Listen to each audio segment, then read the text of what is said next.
Bienvenidos a un nuevo video de análisis de señales y sistemas, y en esta ocasión vamos a hablar del concepto de estabilidad en el dominio complejo, o sea, en las funciones de transferencia. Ya hemos abordado este tema de forma superficial en videos anteriores. Ahora pues vamos a formalizar un poco acerca de este tema. Y bueno, recordaremos que el equivalente de un sistema lineal invariante en el tiempo, en el dominio de Laplace, pues está descrito por su función de transferencia, mientras que en el dominio del tiempo continuo está descrito por la respuesta al impulso h de t. Aquí, en el dominio del tiempo, sabemos que la salida es la convolución entre x, que es la entrada, y la respuesta al impulso. Mientras que en el dominio de Laplace, o sea, en términos de la función de transferencia, lo que tenemos es la multiplicación algebraica de la función de transferencia por la entrada. Entonces, hemos dicho que este enfoque es más práctico. De hecho lo hemos verificado con los cálculos que hemos hecho hasta ahorita, pero pues también hay que decir que estos sistemas lineales e invariantes en el tiempo están descritos por ecuaciones diferenciales lineales de coeficientes constantes como la que tenemos aquí, mientras que las funciones de transferencia están descritas por fracciones. Aquí tenemos un polinomio en el numerador. En este video pues no es trascendente cuál sea este polinomio, solamente saber que es un polinomio en el numerador, y tenemos el polinomio característico en el denominador. Este es el que llamamos QDS. Ok, entonces para calcular los polos de esta función de transferencia igualamos a 0 el polinomio característico y obtenemos n raíces. Estas son raíces, todas estas son las raíces de QDS, y les llamamos polos. Entonces, cada vez que evaluamos QDS en alguno de esos valores, pues obtenemos un 0.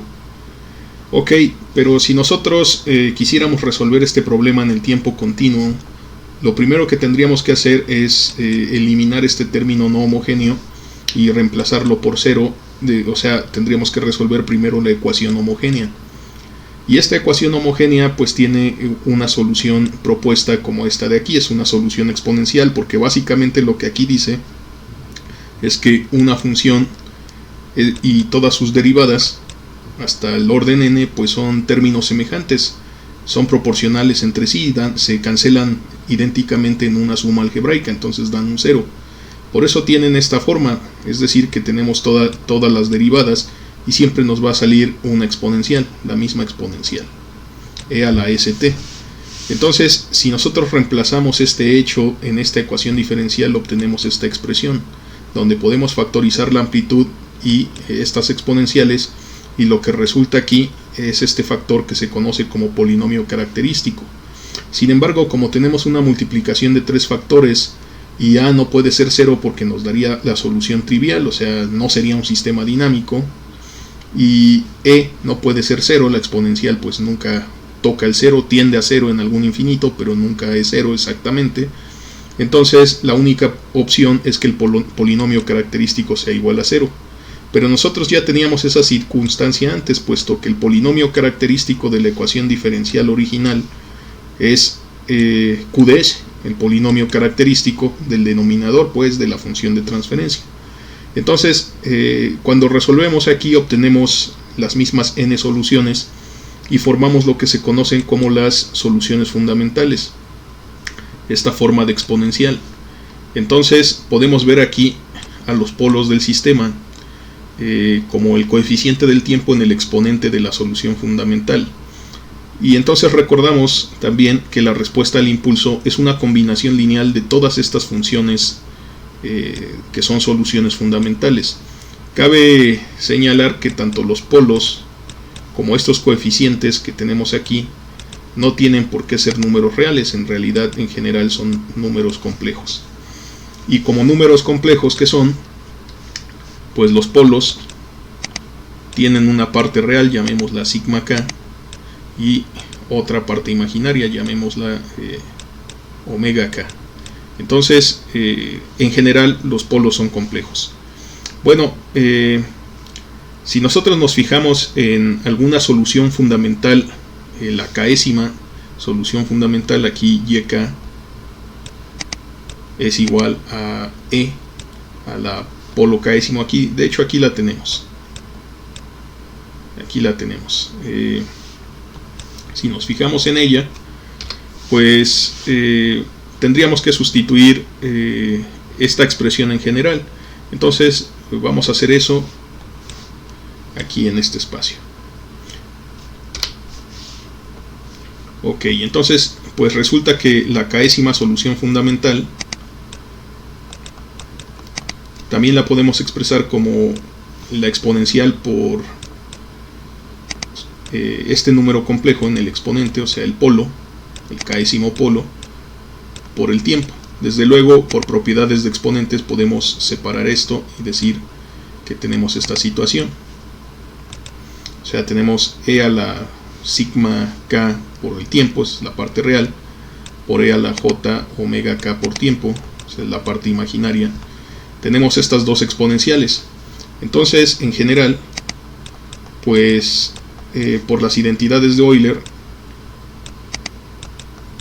aquí esta exponencial se convierte en el coseno de omega k por el tiempo más j veces seno de omega k por el tiempo. Desde luego todo esto es para tiempos mayores o iguales que 0, o sea, vamos a ponerle aquí t mayor o igual que 0. Todo esto debería estar multiplicado por u de t. Entonces, ok, aquí vemos que cuando tenemos parte imaginaria en los polos, las soluciones van a ser oscilatorias, y la parte real pues depende. Si sigma k es negativa, tenemos este comportamiento estable en una solución fundamental, es decir, tenemos un decaimiento exponencial, sería este de aquí, pero tenemos la parte oscilatoria, o sea, es una exponencial modulando esta componente oscilatoria. Hay que recordar que pues cuando tenemos polos complejos de esta forma, aparecen en pares conjugados, es decir, que va a existir otro pk, digamos tal vez el pk más 1, que tiene la misma parte real, pero la parte imaginaria es de signo contrario. Entonces siempre aparecen en polos complejos conjugados y se cancelan las partes imaginarias y nos queda la pura oscilación en la parte, o sea, como variable real. Entonces, sin embargo, cuando la parte real del polo es negativa, entonces tenemos un comportamiento estable. Por el contrario, si la parte real del polo es positiva, entonces tenemos un comportamiento inestable, porque esta exponencial pues crece. Aquí la tenemos como líneas punteadas en esta envolvente. Estas líneas punteadas que escribí aquí sería e a la sigma k t, en este caso la de abajo sería la negativa, y aquí esta envolvente sería e a la sigma k t, en el caso en el que el exponente es negativo, entonces decrece. Pero aquí pues es lo mismo, esta sería e a la sigma k t, y esta de aquí sería e a la menos sigma k, bueno, sería menos e a la sigma k t, donde la sigma k es positiva. Entonces vemos esta divergencia. Esto es inestable, esto tiende al infinito en algún momento, las amplitudes se vuelven infinitas, aquí tienden a 0. Ok, entonces, ¿qué pasa si la parte imaginaria es igual a 0? O sea, si omega k es igual a 0, nos quedan polos reales. Eso implica que ese polo késimo en esta condición sería un número real. Entonces tendríamos dos soluciones fundamentales, pero con la misma parte real. Entonces aquí pues nos quedaría e a la 0. Así que en ese caso la solución fundamental pues es real. Entonces solamente tiene la parte exponencial. Y entonces vemos este tipo de comportamiento. Entonces aquí es cuando omega k es igual a 0, y aquí también. Es decir, son polos reales. Esos polos reales representan crecimientos o decaimientos exponenciales. Solo que hay que recordar que depende del orden de nuestra ecuación diferencial. Nosotros aquí podemos tener formas de solución fundamental que sea e a la sigma k por el tiempo o t veces e a la sigma k por el tiempo. Lo mismo aquí, e a la sigma k por el tiempo o t veces e a la sigma k por el tiempo. Lo único que cambia es que en este caso primero sigma k vuelve a ser negativa y aquí sigma k pues es positiva, de tal manera que tenemos crecimientos exponenciales o decaimientos exponenciales. En esta expresión tendríamos un decaimiento exponencial puro, por así decirlo, sería esta de aquí. Si nosotros tenemos este tipo de expresión porque tenemos raíces reales repetidas, pues entonces tenemos este tipo de comportamiento. Pero también decae eventualmente porque esta exponencial pues tiende a cero conforme el tiempo crece. Entonces aquí pues ya no es trascendente, es una divergencia y esto es inestable. Y además pues la última posibilidad es que, bueno, si en vez de que se cumpla esto, ahora tenemos, o sea, que omega k sea 0, ahora pensemos que sigma k fuera igual a 0, o sea, la parte real del polo fuera igual a 0, entonces lo que tenemos es que nuestra solución fundamental pues solo tiene estas componentes, porque e a la 0, aquí esto se convertiría en un 1. Entonces aquí tendríamos soluciones imaginarias, coseno de omega k por t más j seno de omega k por t, y nuevamente aparecen en pares conjugados, o sea, aparecería otra solución con el signo menos aquí, j omega, bueno, j seno de omega kt, pero con signo negativo. Entonces se combinan, se cancelan las partes imaginarias, nos queda la parte real y tenemos este comportamiento, oscilaciones sostenidas. Esto es cuando sigma k es igual a 0, o sea, polos imaginarios conjugados. Y pues aquí tenemos estabilidad marginal porque pues si bien el sistema no se queda quieto, no tiende a 0, tampoco diverge. Entonces mantenemos una salida acotada. Hay que recordar que este concepto de estabilidad nosotros lo vimos desde el punto de vista de entrada-salida, o sea, entrada acotada, salida acotada. Ok, entonces vamos a ver que vamos a concluir acerca de esto, a recopilar toda la información que hemos dicho hasta ahorita en este video, y que de alguna forma pues es algo que ya estábamos intuyendo desde los videos anteriores. Si nosotros tenemos el plano S, el plano complejo, el dominio de Laplace, con su eje imaginario y su eje real, y tenemos esta función de transferencia y tenemos polos, si nosotros tenemos polos con parte real negativa, en ambos casos vemos estabilidad.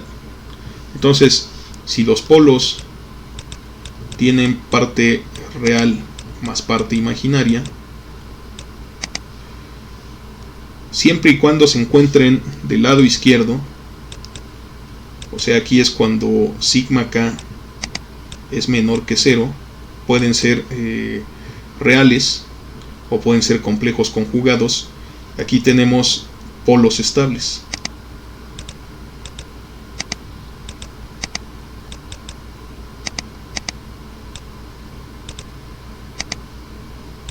Están asociados a soluciones fundamentales de este tipo, estable. Por el contrario, si nosotros tenemos que la parte real es positiva, entonces los polos van a estar a la derecha, van a estar en el semiplano derecho, y pueden ser complejos conjugados, aparecen en pares, o pueden ser reales y pueden aparecer solos. Estos polos son inestables.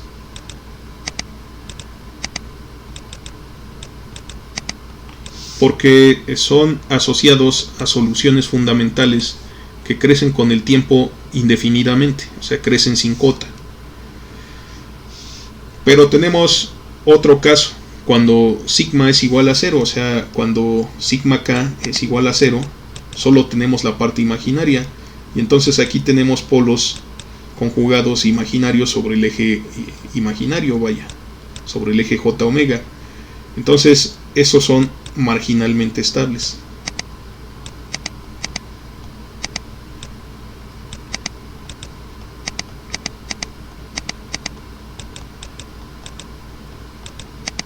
Ya que están asociados a soluciones fundamentales puramente oscilatorias.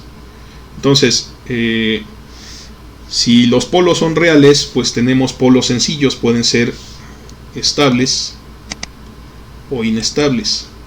Si los polos son conjugados, aparecen en pares complejos y pueden ser estables si están a la izquierda o pueden ser inestables si están a la derecha. Y si tenemos polos sobre el eje j omega, dan comportamientos de oscilaciones sostenidas y entonces son marginalmente estables.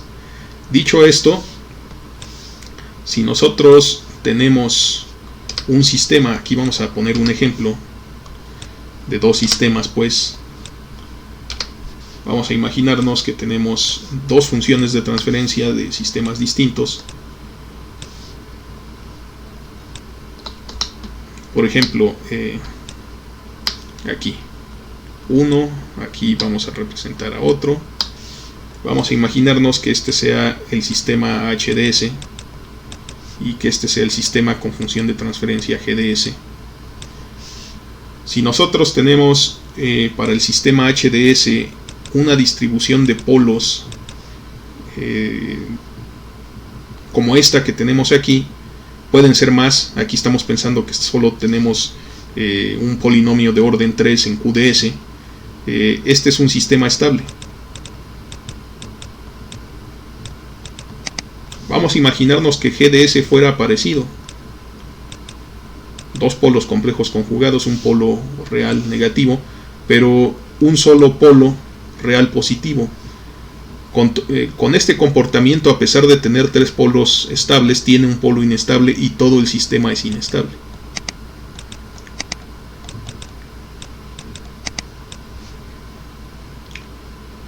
Entonces, ¿cómo se relaciona todo esto con el concepto de estabilidad entrada-salida, vivoestabilidad? Bueno, recordemos que la vivoestabilidad la obteníamos cuando, aquí le voy a poner así, vivoestabilidad,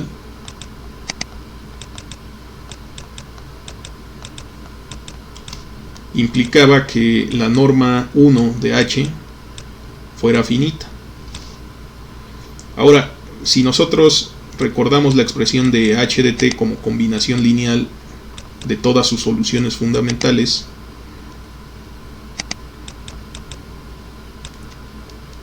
donde los exponentes de las soluciones fundamentales son los polos, pues entonces para calcular esta expresión nosotros tendríamos que hacer lo siguiente, o sea, la norma 1 de H era la integral, en este caso por ser un sistema causal, recordar que pues para tiempos mayores o iguales que 0, aquí más bien sería el infinito, pues sería el valor absoluto de integrar el valor absoluto de h de t, pero en este caso pues es el valor absoluto de toda esta suma de k igual a 1 hasta n ck a la p kt. Y bueno, como ya estamos hablando de 0 al infinito, este u de t ya no lo necesitamos escribir y tendríamos que resolver esta integral. Ok, voy a quitar aquí algunas de estas cosas.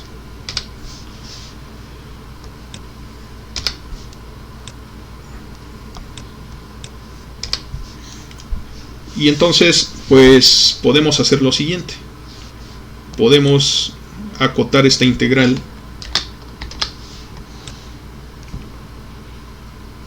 diciendo ok, ciertamente esto es la norma 1, de h, pero es menor o igual que, o sea, a final de cuentas, esta suma en valor absoluto obedece a la desigualdad del triángulo. Entonces tenemos la integral de 0 a infinito de la suma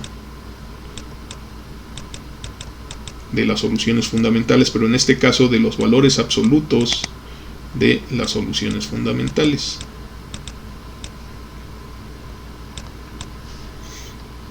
Y por propiedades de valores absolutos, aquí vamos a hacer espacio.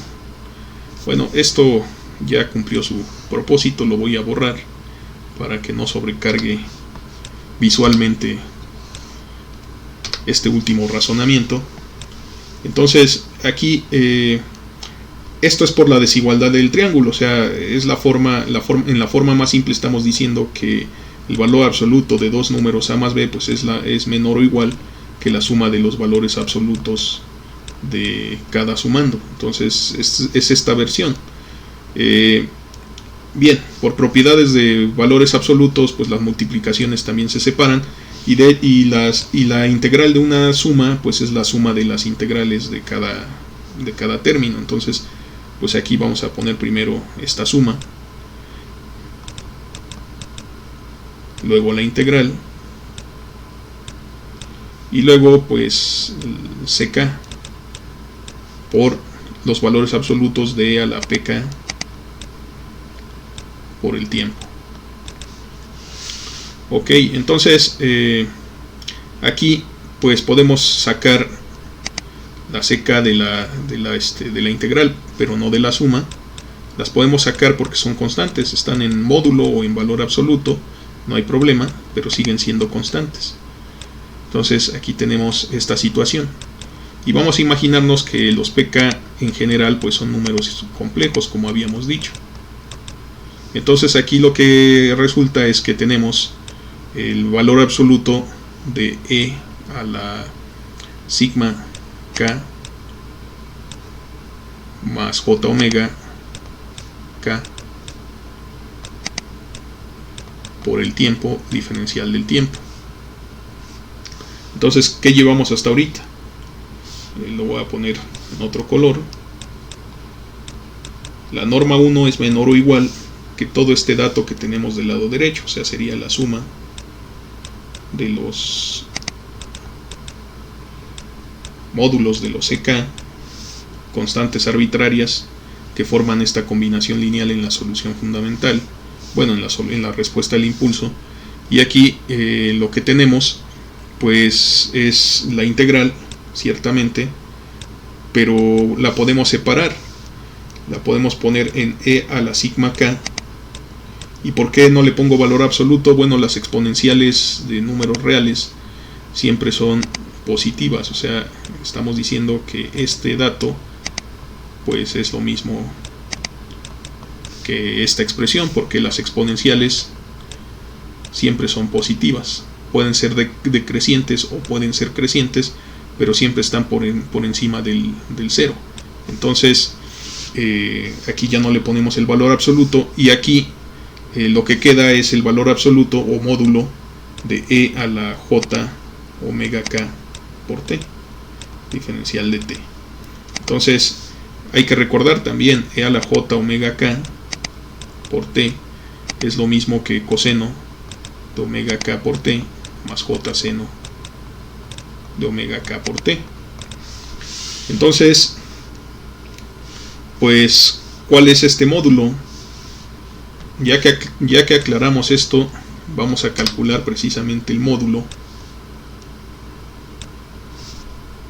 de e a la j omega k por t, puesto que es un número complejo. Sería el módulo de coseno de omega k por t más j veces seno de omega k por t. Bien, este módulo pues es la parte real al cuadrado, la raíz cuadrada de la parte real. Esta sería la parte real y esta de aquí sería la parte imaginaria. Entonces este módulo es la raíz cuadrada de la parte real al cuadrado, o sea, de coseno cuadrado de omega k por t más el cuadrado de la parte imaginaria. En la parte imaginaria no se considera la j, La parte imaginaria es real, o sea, es la magnitud, vaya, de la cantidad imaginaria. Entonces, aquí tendríamos seno cuadrado de omega k por t. Y desde luego esto es 1, es la identidad de Pitágoras, la raíz de 1 es 1. Entonces, aquí pues vemos fácilmente que esto tiende a 1. Y entonces, ¿qué tenemos hasta ahorita? La norma 1 es menor o igual que esta suma.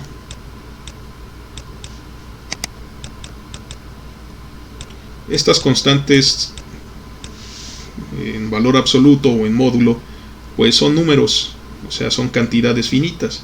Aquí nosotros tenemos estas integrales de 0 a infinito de e a la sigma k por t diferencial de t. Entonces, esto puede ser menor al infinito o no. Entonces, sin embargo, para estabilidad vivo requerimos que sea finito, o sea, que sea menor que el infinito. ¿De qué depende? Bueno, podemos integrar sin lugar a dudas. Y entonces vamos a obtener lo siguiente. Aquí, pues la misma suma de los mismos números. Y para completar el diferencial necesitamos 1 sobre sigma k. Y entonces ahora nos queda e a la sigma k por el tiempo de 0 al infinito. Entonces, nuevamente, la norma 1 es menor o igual que esto que acabamos de determinar.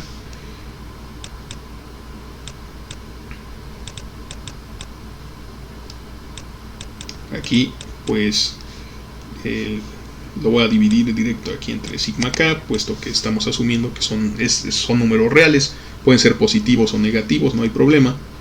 Pero aquí nos va a quedar e a la sigma k por infinito, abusando un poco de la notación, menos e a la 0, o sea, 1. Entonces, una de dos, o esto tiende a 0 o tiende al infinito. Entonces, aquí tenemos dos posibilidades.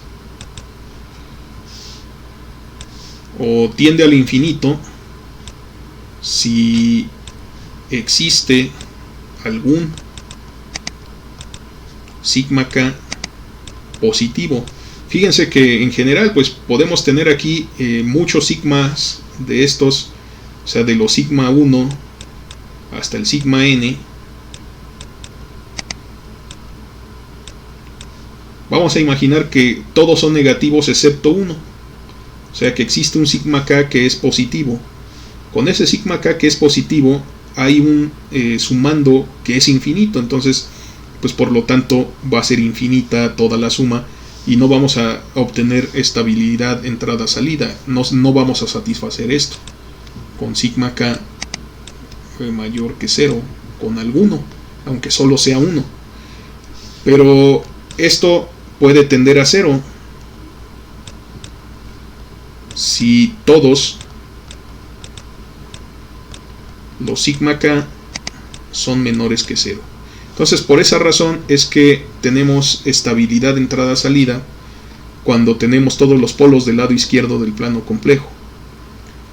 Si tuviéramos un sigma igual a 0, aquí lo que obtenemos pues son oscilaciones sostenidas, pero aún así sigue siendo estable entrada-salida, porque ante una entrada acotada pues la salida sigue siendo acotada.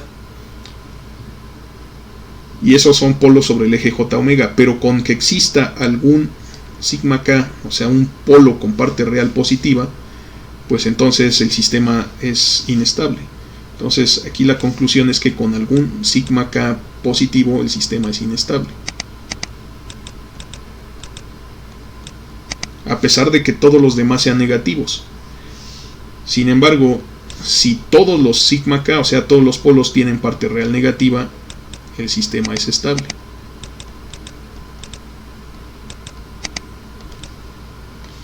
Ok, entonces esto es así correcto para sistemas del tiempo continuo, pero ¿Qué hubiese pasado si aquí hubiésemos tenido un sistema del tiempo discreto? Bueno, voy a borrar esto de aquí.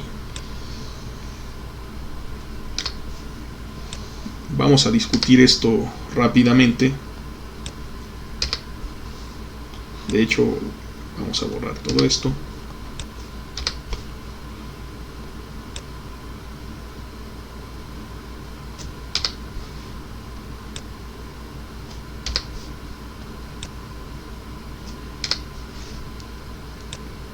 Ok, si nuestro sistema hubiera sido del tiempo discreto, entonces su equivalente ya no lo obtenemos con la transformada de Laplace, sino por medio de la transformada z. Y en ese caso, pues nos iba a quedar un sistema con una función de transferencia, pero en términos de la variable z.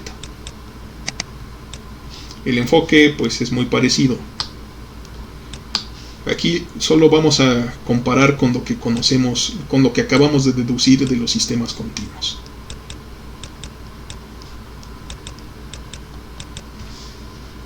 Para un sistema del tiempo continuo, la transformada de Laplace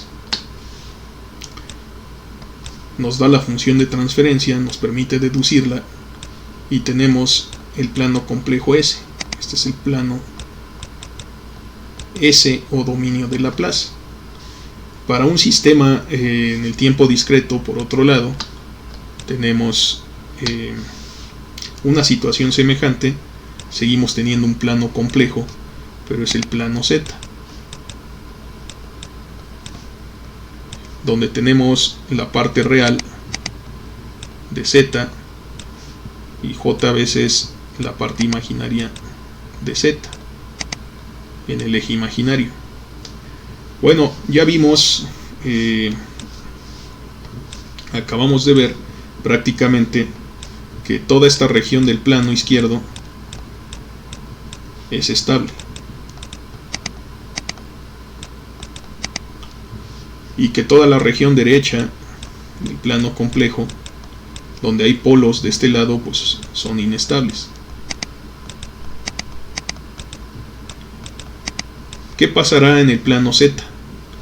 Bueno, pues lo que hay que recordar es que en el plano Z, la definición de nuestra variable Z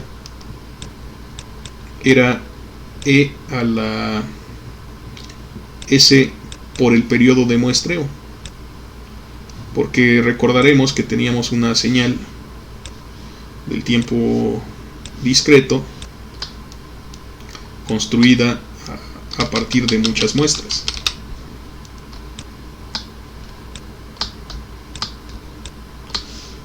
Y que estas muestras pues estaban tomadas posiblemente de una señal continua a intervalos regulares de tiempo, que le llamamos tiempo de muestreo, y le pusimos T mayúscula. Entonces eso es lo que significa esta T mayúscula. Por otro lado, la variable de Laplace, como lo hemos dicho, es igual a sigma más j omega, una parte real y una parte imaginaria. Bueno, entonces Z es igual a E a la sigma más j omega por el periodo de muestreo. Y la podemos separar, E a la sigma por T por E a la j omega T. Entonces,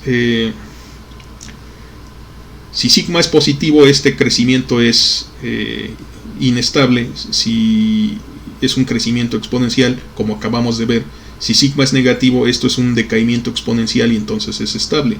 Entonces aquí tenemos estabilidad sigma menor que 0, inestabilidad sigma mayor que 0. Ok, aquí está el 0 en el plano complejo. El módulo de Z pues es el módulo de E a la sigma periodo de muestreo por el módulo de E a la j omega periodo de muestreo, pero acabamos de demostrar, justamente estábamos hablando de que este módulo es igual a 1, porque equivalentemente pues es coseno de omega t más j seno de omega t, y esto en magnitud, en módulo, pues es igual a 1, a la unidad.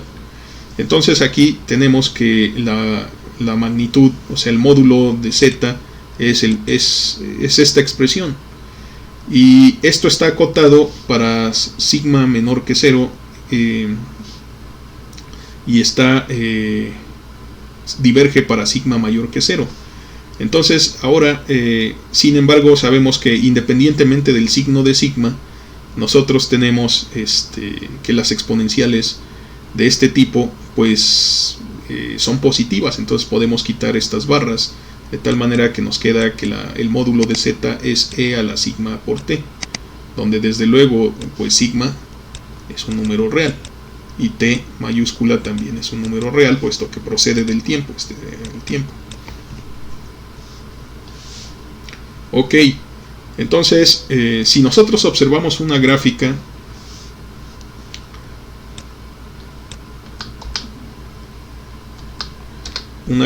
de esta variable,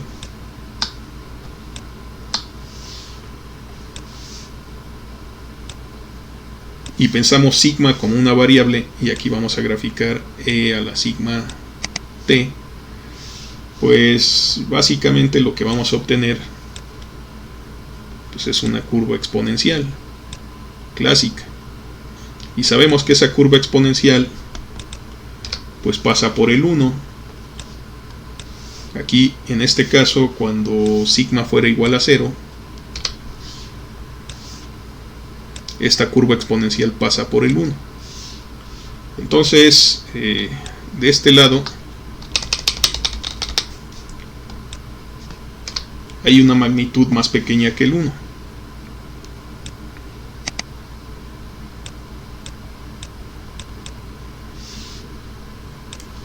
Y desde luego, pues del lado derecho, esa magnitud se sobrepasa. O sea, todo lo que está a la derecha, pues es mayor que el 1.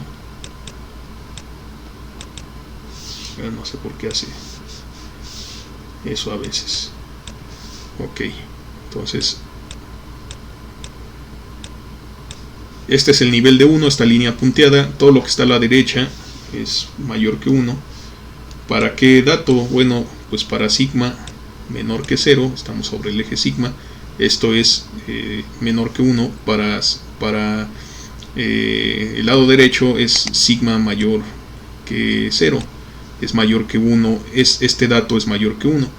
Bueno, si queremos estabilidad, tenemos que estar en sigma menor que 0. Eso quiere decir que e a la sigma t pues tiene que ser menor que 1. O sea, del lado izquierdo, e a la sigma t es estrictamente menor que 1. Entonces, si queremos estabilidad, esto tiene que ser menor que 1. ¿Y eso qué significa? Pues significa que vamos a tener un círculo unitario en el plano z. Aquí le voy a poner así. El radio es 1. Y por dentro de este lugar, todos los polos que se encuentren por dentro de este círculo van a ser estables.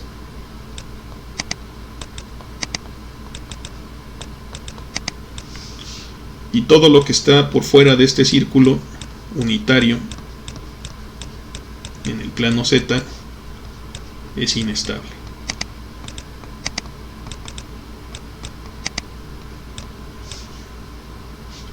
Entonces, la región de estabilidad marginal, hay que recordar que para nosotros todo este eje era estabilidad marginal, pues ahora es este círculo amarillo. Ahí es donde encontramos la estabilidad marginal.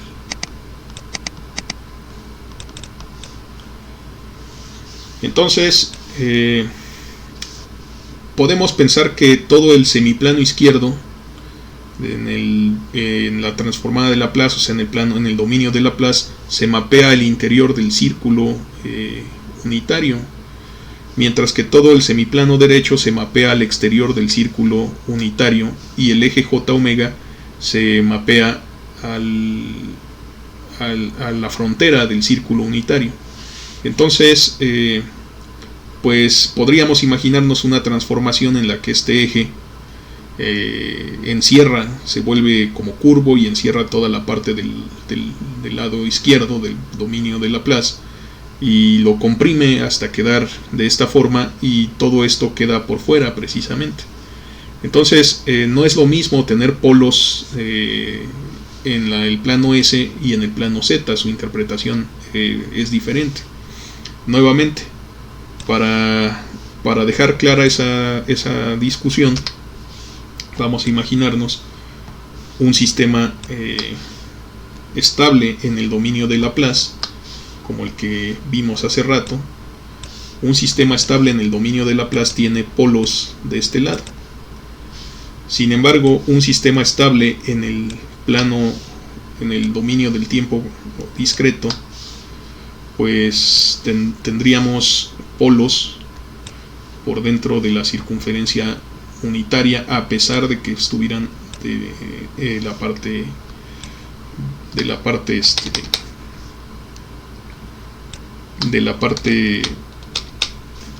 a pesar de que estuvieran del lado derecho.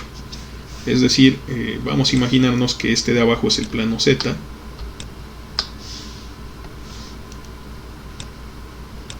este es S, este de aquí es el plano Z.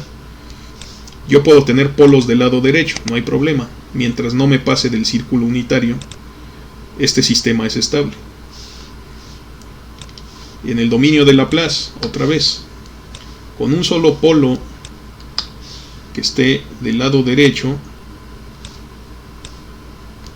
o sea, puedo tener aquí polos estables, pero con un solo polo que esté del lado derecho, pues aquí tengo un sistema inestable. Otra vez en el plano S. En el plano Z,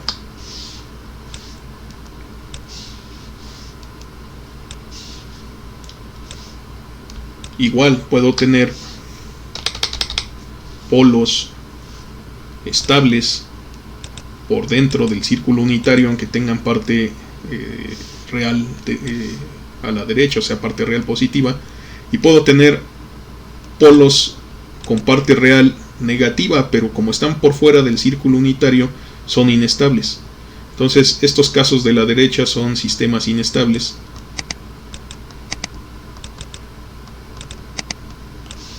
Y del lado izquierdo, pues son sistemas estables.